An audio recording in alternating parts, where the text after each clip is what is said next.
ಅವ್ರು ಅರ್ಜೆಂಟಾಗಿ ಉಪನ್ಯಾಸಕ್ಕೆ ಹೋಗಬೇಕಿತ್ತು. ನೀವಿಬ್ಬರೇ ಹೋಗಿ ಬನ್ನಿ, ಅವ್ರೇನು ತಪ್ಪು ತಿಳ್ಕೊಳ್ಳಲ್ಲ ಅಂದರು. ದಯವಿಟ್ಟು ಬೇಜಾರು ಮಾಡ್ಕೋಬೇಡಿ. ಅಯ್ಯೋ ಏನ್ರಿ ನೀವು ಯಾರಿಗೋ ಹೇಳ್ದಂಗೆ ನೀವು ನನ್ನ ಹತ್ರ ಮಾತಾಡ್ತಾ ಇದ್ದೀರಲ್ಲ. ಬೀಗರು ಅಂದರೆ ಹೇಗಿರಬೇಕು ಗೊತ್ತಾ? ಒಳ್ಳೆ ಕ್ಲೋಸ್ ಫ್ರೆಂಡ್ಸ್ ಥರ ಇರಬೇಕು. ನಾನು ಜಯಂತು ಕ್ಲೋಸ್ ಫ್ರೆಂಡ್ಸ್. ನೀವು ಅವ್ರಿಗೆ ನಾನು ಹೀಗೆ ಹೇಳಿದೆ ಅಂತ ಹೇಳ್ಬಿಡಿ. ಇದರಲ್ಲಿ ಏನು ಬೇಜಾರು ಮಾಡ್ಕೊಳ್ಳುವಂಥದ್ದು? ರುಕ್ಮಿಣಿ ಬಂದೇ ರೀ.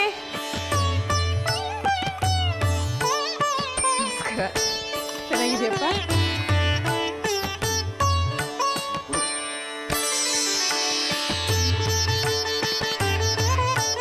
ಕೊಡುವ ಅಮ್ಮಿ, ಶಾಸ್ತ್ರಕ್ಕೆ ನಾಚಿಕೊಂಡೆ ಕೊಟ್ಕೊಡು.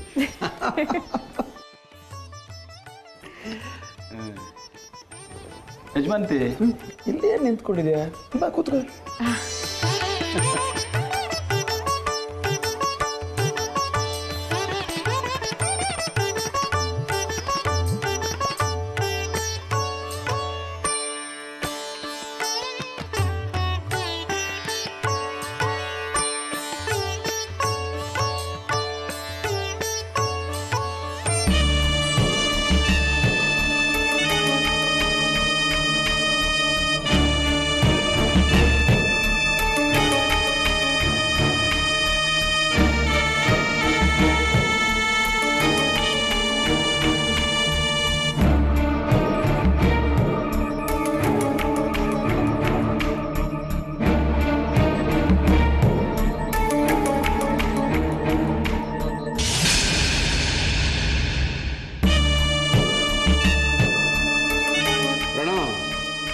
ಜ್ಯೂಸಿಗೆ ನೀರು ಹಾಕಿದ್ದು ನಮ್ಮ ಮಮ್ಮಿನೇ. ಚೆನ್ನಾಗಿದೆಯಲ್ಲ, ಫಸ್ಟ್ ಕ್ಲಾಸ್.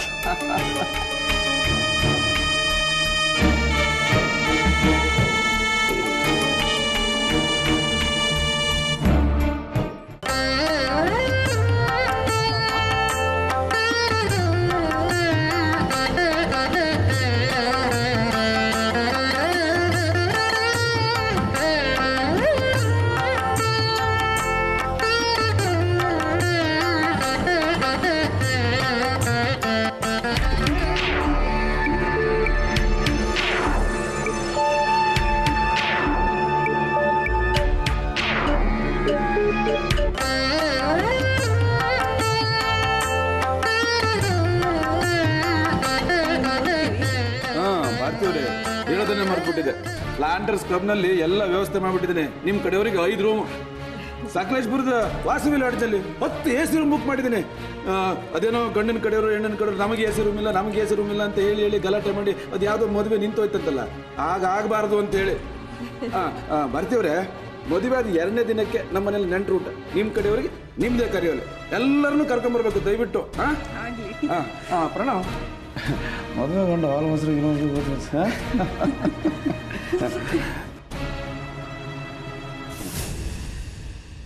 ಬರ್ತೀವ್ರೆ. ಆ ಜಯಂತ್ ಅವರಿಗೆ ಅದೊಂದು ಹೇಳದೆ ಮರ್ತು ಬಿಟ್ಟಿದ್ದೆ.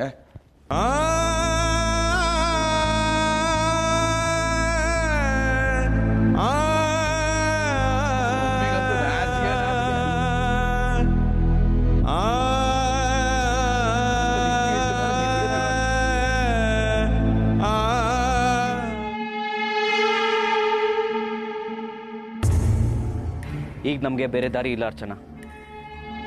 ಆದಷ್ಟು ಬೇಗ ಒಂದು ನಿರ್ಧಾರಕ್ಕೆ ಬರಲೇಬೇಕು. ಏನ್ ಮಾಡ್ಲಿ ಹೇಳು?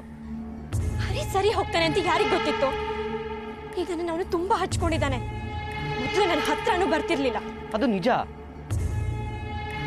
ಆದ್ರೆ ನನ್ಗಾದ್ರೂ ಬೇರೆ ದಾರಿ ಏನಿದೆ ಹೇಳು? ಅಮಿತಾನ್ ಮರ್ತ್ಬಿಡು ಅಂದೆ ಮರ್ತ್ಬಿಟ್ಟೆ. ನಿನ್ನೆ ಪ್ರೀತಿ ಮಾಡು ಅಂದೆ ಅದನ್ನು ಮಾಡಿದೆ. ಈಗ ನಿನ್ನನ್ನು ಬಿಟ್ಟು ನನಗೆ ಬೇರೆ ಯೋಚನೆ ಬರಲ್ಲ ಅರ್ಚನಾ. ಏನ್ ಮಾಡ್ಬೋದು ನೀನೇ ಹೇಳು? ಮದುವೆಗೆ ಮೊದಲೇ ನಾವಿಬ್ರು ಇಲ್ಲಿಂದ ತಪ್ಪಿಸ್ಕೊಂಡು ಓಡ್ ಹೋಗ್ಬೇಕು.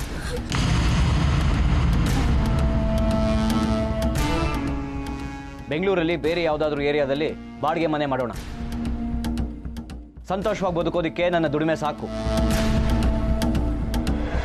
ಅರ್ಚನಾ, ಅರ್ಚನಾ, ನಾನು ಹೇಳಿದ್ ಕೇಳಿಸ್ತಾ? ಕೇಳಿಸ್ತು. ಆದ್ರೆ ಸದ್ಯದ ಪರಿಸ್ಥಿತಿಲಿ ನಾವು ಓಡ್ ಹೋಗಕ್ ಸಾಧ್ಯ ಇಲ್ಲ. ಸಾಧ್ಯ ಮಾಡ್ಕೋಬೇಕು. ಇಲ್ಲಿದ್ರೆ ನಮ್ ಕನ್ಸು ಕನ್ಸಾಗೆ ಉಳಿಯುತ್ತೆ. ನೀನು ಹುಡುಗ, ಮದ್ವೆ ಆಗಿಲ್ಲ ಸುಲಭವಾಗಿ ಹೇಳ್ಬಿಡ್ತೀಯ. ನನ್ ಜಾಗದಲ್ಲಿ ನಿಂತು ಯೋಚನೆ ಮಾಡು ಪ್ರಣವ್. ಹುಡುಗಿ ಮದ್ವೆ ಆಗಿರೋಳು, ಜನ ಥೂ ಅಂತ ಉಗಿ ಅಲ್ವಾ? ನನಗೂ ಓಡ್ ಹೋದೋಳು ಅನ್ನೋ ಕೆಟ್ಟ ಮಾತು, ನಿನಗೂ ಯಾರ್ದೋ ಹೆಂಡತಿನ ಓಡಿಸ್ಕೊಂಡು ಹೋದೋನು ಅನ್ನೋ ಕೆಟ್ಟ ಹೆಸರು ಬರಲ್ವಾ? ಆಮೇಲೆ ನಮ್ಮಿಬ್ರು ಅಪ್ಪ ಅಮ್ಮ ಇವರಲ್ಲಿ ತಲೆ ಎತ್ಕೊಂಡು ಬದುಕೋಕಾಗತ್ತಾ ಹೇಳು?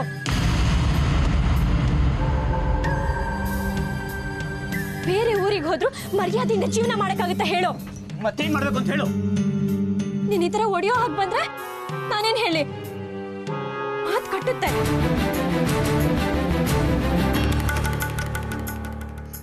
ಹೇಳು. ಒಂದು ಉಪಾಯ ಇದೆ.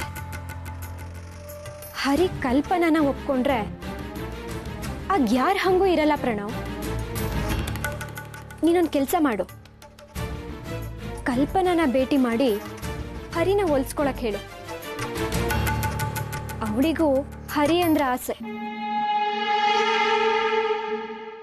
ಆ ಕೆಲಸ ನಿನ್ನಿಂದ ಸಾಧ್ಯ ಆದ್ರೆ ಇಬ್ರಿಗೂ ಚಿಂತೆ ಇರಲ್ಲ.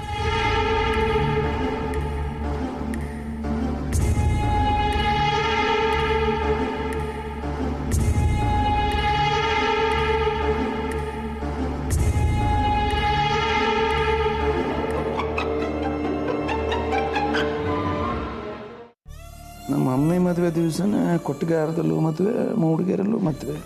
ಆದರೂ 1,500 ಜನಕ್ಕೇನು ಕೊಡ್ತಾ ಇಲ್ಲ. 1,500 ಜನಕ್ಕೆ ಈ ಚಪ್ಪರ ಇದು ವಾಲ್ಗ ಬೆಂಗಳೂರು ನನಗೆ ಕರೆಸ್ಬೇಕು. ತಾಂಬೂಲದ ಜೊತೆ ಎಲ್ರಿಗೂ ಏನಾದರೂ ಒಂದು ಉಡುಗೊರೆ ಕೊಡಬೇಕು.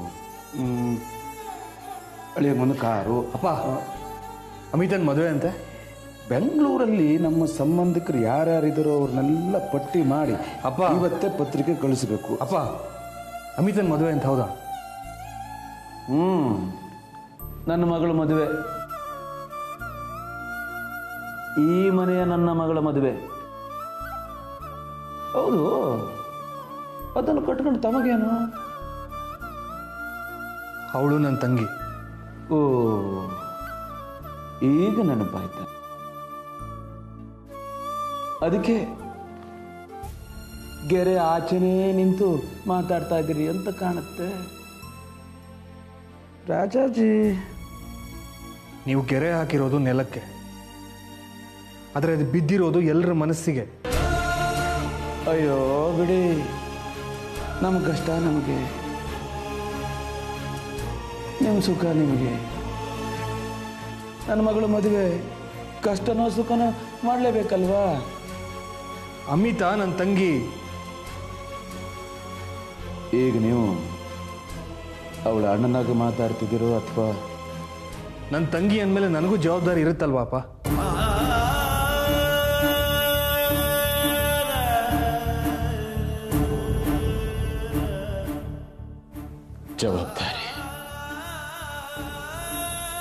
ಜವಾಬ್ದಾರಿ ಇದ್ದು ಈ ಕೆರೆ ದಾಟಿ ಆ ಕಡೆ ಹೋದ್ರ, ಈ ಕಡೆ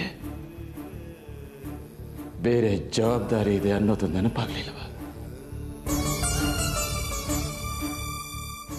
ತಾಳಿ ಕಟ್ಟಿದ ಹೆಂಡತಿ ಇದ್ದಾಳೆ ಅನ್ನೋದು ಗೊತ್ತಿರಲಿಲ್ವ? ಅದನ್ನೆಲ್ಲ ಮರೆಯೋದು ಜವಾಬ್ದಾರಿನ.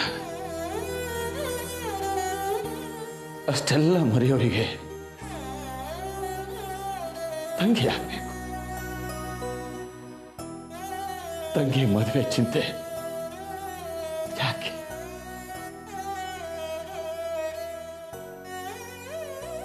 ನೋಡಪ್ಪ,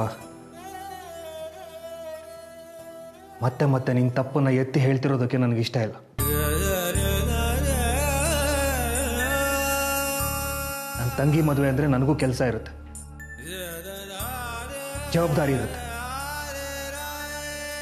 ಅಮಿತಾ ನಾನು ಒಟ್ಟಿಗೆ ಬೆಳೆದವರು. ಹೌದಣ್ಣ, ನನಗೂ ಆ ಪ್ರೀತಿ ಇತ್ತು, ಇದೆ. ಆದ್ರೆ ಈಗ ನನ್ನ ಮನಸ್ಸನ್ನ ನಾನು ಕಲ್ ಮಾಡ್ಕೊಂಡಿದ್ದೀನಿ.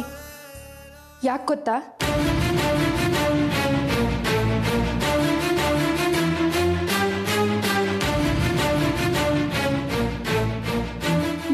ಕಲ್ಪನಾ, ಅರ್ಚನಾ ಅಲ್ಲ.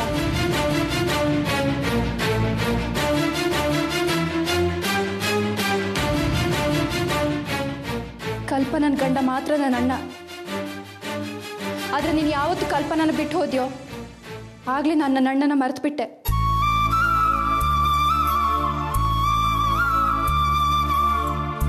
ಅಮ್ಮಿ,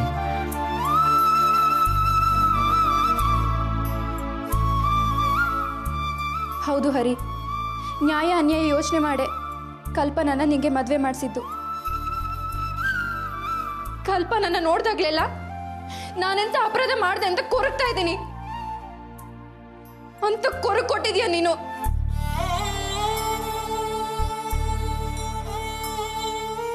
ಸಾಕಣ್ಣ,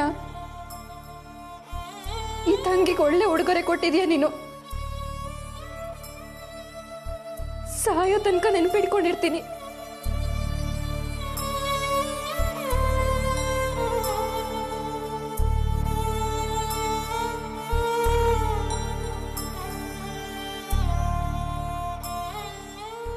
ಅಮಿತಾ, ಎಲ್ಲ ಗೊತ್ತಿದ್ದು ನನ್ನ ವಿಷಯಕ್ಕೂ ನಿನ್ನ ಮದುವೆಗೂ ಸಂಬಂಧ ಕಟ್ಬೇಡ. ನನಗೆ ನನ್ನ ತಂಗಿ ಮದುವೆ ಮುಖ್ಯ. ನಾನು ನಿನ್ನ ಮದುವೆಲಿ ಓಡಾಡಬಾರ್ದ ಹೇಳು? ಕಲ್ಪನಾನ ನೀನ್ ಹೆಂಡತಿ ಅಂತ ಒಪ್ಕೊಂಡು ಬರ್ದಾದ್ರೆ ನನ್ ಮದ್ವೆಗ್ ಬಾ. ಇಲ್ದಿದ್ರೆ ಅಮಿತಾ ನಿನ್ ತಂಗಿ ಅಲ್ಲ ಅಂತ ತಿಳ್ಕೊಂಡು ಅಲ್ಲಿ ಅವಳ ಜೊತೆಲಿ ಇದ್ಬಿಡು ನೀನು.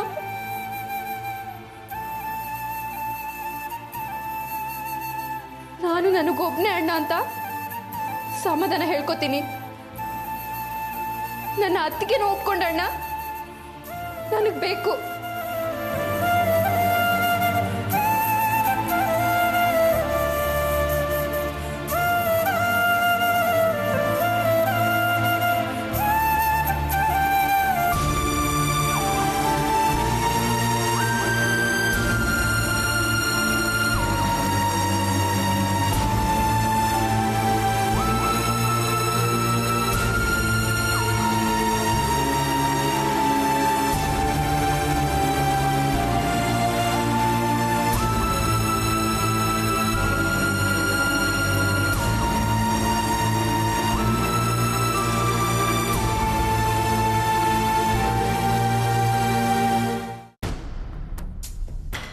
ಏನಂದ ಹುಚ್ಚ? ಒಪ್ಕೊಂಡ. ಹರಿನ ಕಲ್ಪನಾ ತನ್ನ ಕಡೆ ಹೇಳ್ಕೊಂಡ್ರೆ ನಾನು ನಿನ್ನ ಮದ್ವೆ ಆಗ್ಬೋದು, ನೀನ್ ಕಲ್ಪನಾ ಹತ್ರ ಹೋಗಿ ಮಾತಾಡಿ ಹರಿನ ಅವಳ ಕಡೆ ತಿರ್ಗೋ ಹಾಗೆ ಮಾಡು ಅಂದೆ. ಅದಕ್ಕೆ ಅವ್ನು ಕೂಡ್ಲೇ ಒಪ್ಕೊಂಡ. ಅವನಿಗೂ ಸರಿದಾರಿ ಅನ್ಸಿರ್ಬೋದು. ಒಳ್ಳೇದಾಯ್ತು, ಇನ್ ಮುಂದೆ ನೋಡ್ತಾ ಇರು. ಅದೆಲ್ಲ ಸರಿಯಮ್ಮ. ಹರಿನ ಕಲ್ಪನಾ ತನ್ನ ಕಡೆ ಹೇಳ್ಕೊಂಡ್ರೆ ನನಗೇನಾಗುತ್ತೆ? ಪ್ರಣವ್ನ ಹೇಗೆ ದೂರ ಮಾಡ್ಬೋದು? ನನ್ಗಂತೂ ನಿನ್ ಪ್ಲಾನ್ ಏನು ಅಂತಾನೆ ಅರ್ಥ ಆಗ್ತಿಲ್ಲ. ಸಿಂಪಲ್. ಸದ್ಯ ಪ್ರಣವ್ ನಿನ್ ಹಿಂದೆ ಬೀಳೋದು ತಪ್ಪತ್ತೆ. ಅವನು ಇನ್ಮುಂದೆ ಕಲ್ಪನಾಗೆ ಒತ್ತಡ ಹಾಕೋದಕ್ ಶುರು ಮಾಡ್ತಾನೆ. ಸದ್ಯಕ್ಕೆ ನೀನ್ ಪಾರಾಗ್ತ್ಯ. ಇದ್ರಲ್ಲಿ ಇನ್ನೂ ಒಂದ್ ತಂತ್ರ ಇದೆ. ತಂತ್ರ ಅಲ್ಲ, ಕುತಂತ್ರ. ಅಕಸ್ಮಾತ್ ಪ್ರಣವ್ ಏನಾದ್ರೂ ಕಲ್ಪನಾ ಹಿಂದೆ ಬೀಳ್ತಾ ಇದ್ರೆ ಎಲ್ರು ಅವರಿಬ್ರನ್ನೇ ನೋಡ್ತಾರೆ. ಅಕಸ್ಮಾತ್ ಕಲ್ಪನಾ ಏನಾದ್ರೂ ನಾಳೆ ನಿನ್ ಬಗ್ಗೆ ಚಾಡಿ ಹೇಳಕ್ ಬಂದ್ರು, ಆಗ ಅದನ್ನ ನಾವು ಅವಳ ಮೇಲೆನೆ ತಿರುಗಿಸ್ಬಿಡ್ಬೋದು. ಪ್ರಣವ್ನ ಆಗಾಗ ಮೀಟ್ ಮಾಡ್ತಿದ್ದು ಕಲ್ಪನಾ ಅಂತ ನೀನ್ ಹೇಳಿದ್ರೆ ಅವಳೇನು ಮಾತಾಡೋ ಹಾಗೆ ಇಲ್ಲ. ಅಮಿತಾ ಮದ್ವೆನ ಹಾಳು ಮಾಡಕ್ಕೆ ಪ್ರಯತ್ನ ಪಟ್ಟಿದ್ದು ಕಲ್ಪನಾ ಅಂತಾನೆ ಆಗತ್ತೆ. ಆಗ ನೀನ್ ಬಚಾವಾಗ್ತೀಯ. ವಾವ್, ಎಂತ ಕ್ರಿಮಿನಲ್ ಐಡಿಯಾ ಅಮ್ಮ ನಿಂದು. ಅಮಿತಾ, ಕಲ್ಪನಾ, ಪ್ರಣವ್ 3 ಜನ ಡಮಾರ್. ಆದ್ರೆ ಇದ್ರಲ್ಲಿ ನಮಗೂ ತುಂಬಾ ತೊಂದರೆ ಇದೆ ಅರ್ಚನಾ. ನಮ್ಗೇನಿದೆ? ಅಲ್ಲ ಕಣೆ, ಅಕಸ್ಮಾತ್ ಪ್ರಣವ್ ಹೇಳಿದ ಹಾಗೆ ಹರಿ ಕಲ್ಪನಂಗ್ ತುಂಬಾ ಹತ್ರ ಆದ್ರೆ ನಿನಗೆ ಅಪಾಯ. ಹರಿ ನಿನ್ನನ್ನ ಬಿಟ್ಟೇ ಬಿಡ್ತಾನೆ. ಅದೇ ನನ್ ಚಿಂತೆ. ನಾವು ಮಾಡಿದ ಪ್ಲಾನ್ ನಮಗೆ ತಿರುಗೇಟಾಗ್ಬಿಡತ್ತಲ್ಲ. ಚಾನ್ಸೇ ಇಲ್ಲ. ಪ್ರಣವ್ ಕಲ್ಪನಾಗ್ ಹೇಳ್ಬೋದು, ಆದ್ರೆ ಅವಳಿಗೆ ಹತ್ರ ಆಗೋದಿಕ್ಕೆ ನಾನ್ ಬಿಡ್ಬೇಕಲ್ಲ. ಹರಿನ್ ನೆರಳು ಕೂಡ ಸೋಕ್ಬಾರ್ದು, ಹಾಗ ಅವಳನ್ನ ದೂರ ಮಾಡ್ತೀನಿ. ಅದು ಅಲ್ದೆ ಪ್ರಣವ್ ಜೊತೆ ಕಲ್ಪನಾ ಇರೋದನ್ನ ಒಂದೇ ಒಂದ್ಸರಿ ಹರಿಗ್ ತೋರ್ಸಿದ್ರೆ ಸಾಕು, ಜೀವನ್ ಪೂರ್ತಿ ಅವಳನ್ನ ಹತ್ರನೇ ಸೇರ್ಸಲ್ಲ, ದ್ವೇಷ ಮಾಡ್ತಾನೆ. ಹಾಗೆ ಮಾಡೋ ಹಾಗೆ ನಾನ್ ಮಾಡ್ತೀನಿ. ಆದ್ರೆ ಇದನ್ನೆಲ್ಲ ತುಂಬಾ ನಾಜೂಕಾಗಿ ಮಾಡ್ಬೇಕು ಅರ್ಚನಾ. ಅದನ್ನ ನನಗ್ ಬಿಡು, ನಾನ್ ನೋಡ್ಕೋತೀನಿ. ಇನ್ನೊಂದ್ ವಿಷಯ ಅಮ್ಮ, ಪ್ರಣವ್ ಕಲ್ಪನಾ ಒಟ್ಟಿಗೆ ಇರೋದನ್ನ ಅಮಿತಾಗ್ ತೋರ್ಸಿದ್ರೆ ಹೇಗೆ? ಅಮಿತಂಗೆ ನಿನ್ನ ಕಂಡ್ರೆ ಆಗಲ್ಲ, ಆದ್ರೆ ಕಲ್ಪನಾನ ನಂಬ್ತಾಳೆ. ಅಂತ ಸಂದರ್ಭ ಬಂದ್ರೆ ಕಲ್ಪನಾ ಎಲ್ಲ ವಿಚಾರನೂ ಅಮಿತಂಗ್ ಹೇಳ್ತಾಳೆ. ಆಗ ಅಮಿತ ಅನುಮಾನ ಪಡೋದು ನಿನ್ನನ್ನ. ನೆನ್ಪಿಟ್ಟು.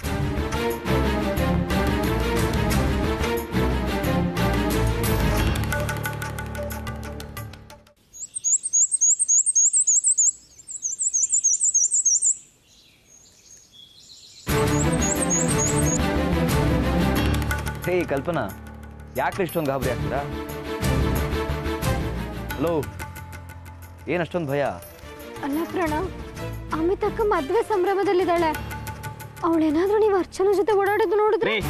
ಸಾಕು ನಿಲ್ಲಿಸ್ರಿ, ಅವಳ ಹೆಸರು ಎತ್ತಬೇಡಿ, ಮೋಸ್ಕಾತಿ ಅವಳು. ಏನು? ಅರ್ಚನಾ ಸಮಯ ಸಾಧಕಿ, ಅವಳ ವಿಷಯ ಇವಾಗ ಯಾಕೆ? ನಂದು ತಪ್ಪಿದೆ. ಅವಳ ಮಾತಿಗೆ ಮರಳಾಗಬಾರ್ದಾಗಿತ್ತು, ಆದ್ರೆ ಅವಳು ನನ್ನನ್ನು ಉಪಯೋಗಿಸ್ಕೊಂಡು ಎಸೆದ್ಬಿಟ್ಟು ಮೂರ್ಖ ಆದ. ಮತ್ತೆ ನಿಮ್ಗೆ ಅವಳ ಜೊತೆ? ಅಯ್ಯ, ಜೊತೆನೂ ಇಲ್ಲ ಪಕ್ಕನೂ ಇಲ್ಲ, ಒಳ್ಳೆ ಮನ್ಸಿಲ್ಲ ಕಣ್ರಿ ಅವಳಿಗೆ. ನಾನು ಅವಳನ್ನ ನಿಜವಾಗ್ಲೂ ಇಷ್ಟಪಟ್ಟೆ. ಅವಳ ಬುದ್ಧಿ ಯಾವಾಗ ಗೊತ್ತಾಯ್ತೋ ತಕ್ಷಣ ದೂರ ಆಗ್ಬಿಟ್ಟೆ. ಅವಳನ್ನ ನೆನ್ಸ್ಕೊಂಡ್ರೆ ಮೈಯೆಲ್ಲ ಉಡ್ಸೋಗುತ್ತೆ. ಮತ್ತೆ ನಿಮ್ ತಾಯಿ ಜೊತೆ ತಾಂಬೂಲ ತಗೊಳಕ್ ಬಂದಾಗ? ಕಡೆ ಸಲ ಕೇಳಿದೆ, ಏನೇನೋ ಸಬೂಬ್ ಹೇಳಕ್ ಶುರು ಮಾಡಿದ್ರು. ನನಗೂ ಅರ್ಥ ಆಗೋಯ್ತು. ಮದುವೆ ಆದವಳಿಗೆ ಅಷ್ಟು ಕೊಬ್ಬಿರ್ಬೇಕಾದ್ರೆ ನಾನಿನ್ನೂ ಮದುವೆ ಆಗ್ಬೇಕಾಗಿರೋ ಹುಡುಗ ಅಲ್ವಾ? ಇದೆಲ್ಲ ನಿಜನಾ? ತಮಾಷೆ ಮಾಡಕ್ಕೆ ನಾನೇನು ಅರ್ಚನಾನ? ನೀವು ಅವತ್ತು ನನಗೆ ಬೈದಾಗ ತುಂಬಾ ಒರಟಾಗಿ ಮಾತಾಡ್ಬಿಟ್ಟೆ. ಹಾಗೆ ಮಾತಾಡಬಾರ್ದಾಗಿತ್ತು. ಆಗ ಅರ್ಚನಾ ಗುಂಗಲ್ಲಿದ್ದೆ, ಈಗ ಆ ಗುಂಗಿಂದ ಹೊರಗೆ ಬಂದಿದ್ದೀನಿ. ನಂಗೆ ಅಮಿತಕ್ಕನೇ ಚಿಂತೆ ಆಗಿತ್ತು ಪ್ರಣವ್. ನೀವು ಅಂದ್ರೆ ಪ್ರಾಣನೇ ಬಿಡ್ತಾಳೆ, ಹೀಗೆ ಎಷ್ಟೋ ಸಮಾಧಾನ ಆಯ್ತು. ಅಲ್ರಿ ಕಲ್ಪನಾ, ಅಮಿತಾ ಬಗ್ಗೆ ಅಷ್ಟೊಂದೆಲ್ಲ ಕಾಳಜಿ ತೋರಿಸ್ತಿರಲ್ಲ, ನಿಮ್ಮ ಬಗ್ಗೆ ನೀವು ಯಾಕೆ ಯೋಚಿಸ್ತಾ ಇಲ್ಲ? ನನಗೇನಾಗಿದೆ? ಒಳ್ಳೆ ಮನೆ, ಒಳ್ಳೆ ಅತ್ತೆ ಮಾವ, ಒಳ್ಳೆ ಗಂಡ ಅಲ್ವಾ? ಯಾಕ್ರಿ ಸುಳ್ಳು ಹೇಳ್ತೀರಾ? ಹರಿ ನಿಮ್ಮಿಂದ ದೂರ ಆಗಿದ್ದಾನಂತೆ. ಅಲ್ರಿ, ಹರಿ ನಿಮ್ ಗಂಡ, ನೀವು ಅವನ್ನ ಪಡ್ಕೋಬೇಕು, ಅದು ನಿಮ್ ಹಕ್ಕು. ಇದರಲ್ಲಿ ನನ್ನ ಸ್ವಾರ್ಥನೂ ಇದೆ. ಅರ್ಚನಾ ಹರಿನ ತನ್ನ ವಶ ಮಾಡಿಕೊಂಡು ನಿಮ್ಗೆ ಅನ್ಯಾಯ ಮಾಡ್ತಿದ್ದಾಳೆ. ಅವಳಿಗೆ ಹರಿನೂ ಸಿಗದೆ ಒಂಟಿಯಾಗಿ ನರಳಬೇಕು. ಅರ್ಚನಾ ಬಗ್ಗೆ ನನಗೆ ಸೇಡಿರಬಹುದು, ಆದ್ರೆ ಅದಕ್ಕಿಂತ ಮುಖ್ಯ ಅರ್ಚನಾಳಂತ ಮೋಸಗಾತಿಗೆ ಶಿಕ್ಷೆ ಆಗ್ಬೇಕು. ನ್ಯಾಯ ಗೆಲ್ಲಬೇಕು ಕಲ್ಪನಾ. ಅನ್ಯಾಯನೇ ಗೆದ್ರೆ ಒಳ್ಳೆಯವ್ರಿಗೆ ಬದುಕೇ ಇರಲ್ಲ. ನೀವು ಹರಿನ ಪಡಿಲೇಬೇಕು ಕಲ್ಪನಾ.